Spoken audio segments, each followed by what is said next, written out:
As the name suggests, this is Garra Gorge, also known as the Blue Hole.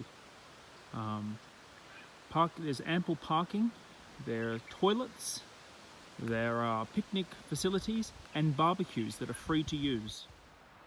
Today's adventure will follow the Threlfall track, which as you can see is 5.5 kilometres long.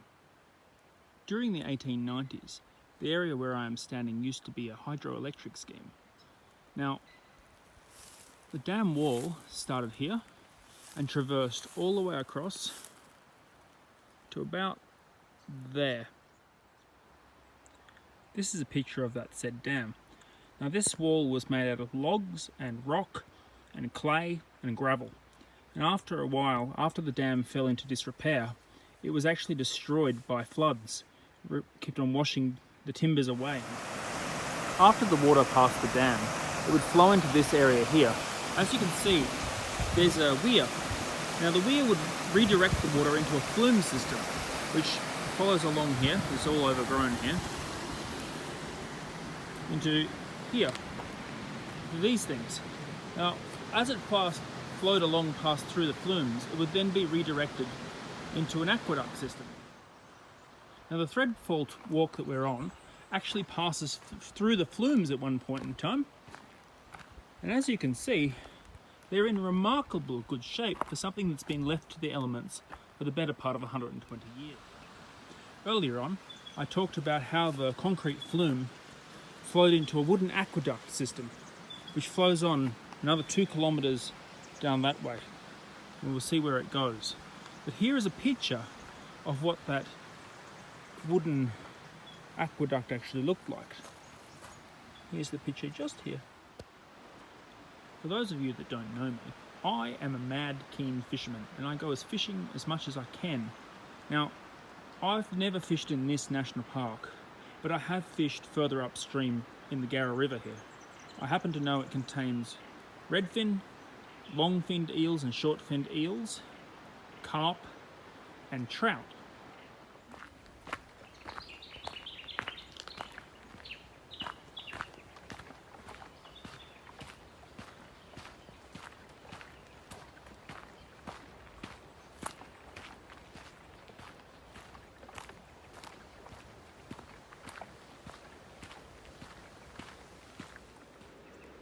Along this track, it's quite common to see echidnas. Now, I believe this hole was probably created by an echidna.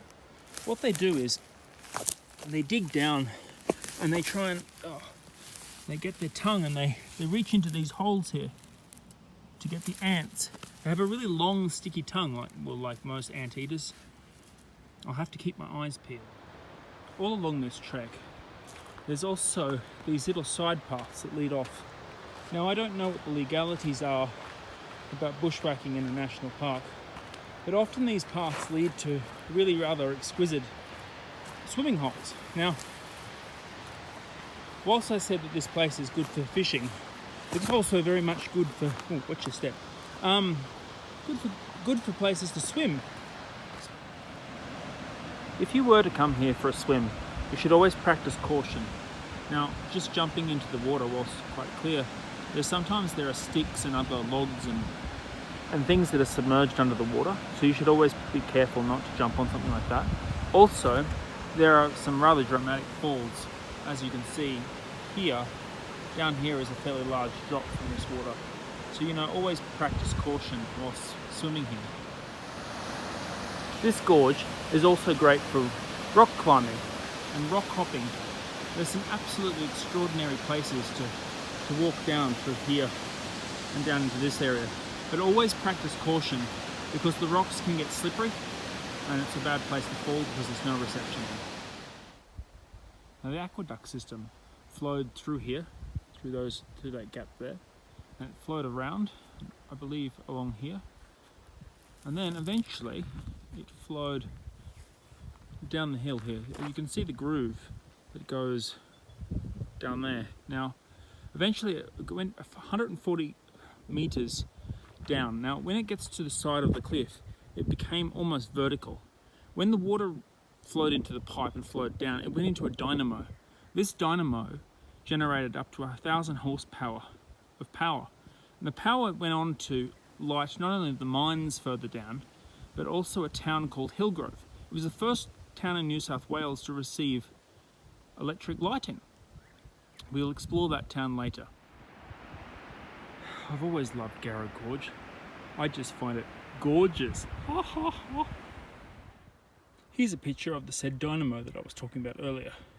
So the water would come down through this pipe and would hit the turbine and go around, which would generate the 1,000 horsepower used to light both Hillgrove and the mines. Here's a picture of the housing that it was in and the lines that end up feeding the power into the mines, and here's actually a better picture of that pipe that I was talking about that goes down nearly vertically. Unfortunately, this whole area, this whole housing and dynamo setup has been removed. So even if you were to climb down there, there'd be nothing there, which I would highly not recommend because it would be very dangerous to do so and probably quite illegal. We've now reached about the halfway point of this track. As you get down here, you come to this lookout which looks out over the gorge. The Garrow River eventually flows out into the Macleay, and the Macleay River ends up running out into the sea at Southwest Rocks. Now earlier on I talked about the fish species that are found in this river, but as it goes further down into the gorge you actually would run into other species of fish, including the Australian freshwater bass, and you would get mullet, and I believe the Australian grayling makes its home in this river system as well. It's a great place to fish. Something I haven't talked about on this walk so far is how this gorge was formed. Now, this gorge has been formed over millions and millions of years of water and wind eroding the banks. So originally the river would have flowed through and cut the gorge further and further over millions and millions of years. But what we often don't think about as bushwalkers is that this landscape is still being shaped. Now, if you see over there, there's a scree slope down there where there's been an avalanche and all the rocks have been pushed out. Now that might have been because of a deluge of rain or because the root systems weren't holding it together in that place. But in another million years, this gorge will probably look a lot more different. Earlier on we found a digging which I surmised was probably that of an echidna. Well, this little animal here is an echidna. Now the echidna is a very interesting animal. It belongs to a family of animals called a monotreme. A monotreme is a warm-blooded animal that lays eggs. Now the only other monotreme that exists in the whole wide world also lives in Australia, and that is the platypus. But these animals, they will dig into the ground. As you can see, it's digging now. Now it's digging to get away from me at the moment. It's not because it feels like it's in danger, but they dig down to eat ants, like I was talking about before. Anyway, we'll keep our eyes peeled for more animals just like this one. Look, a cubby house. When I was a young boy rather, I used to make these with my family and my friends, and sometimes I'd camp in them overnight. Every time I see one of these things, I'm always reminded of that, and it always brings me happy thoughts.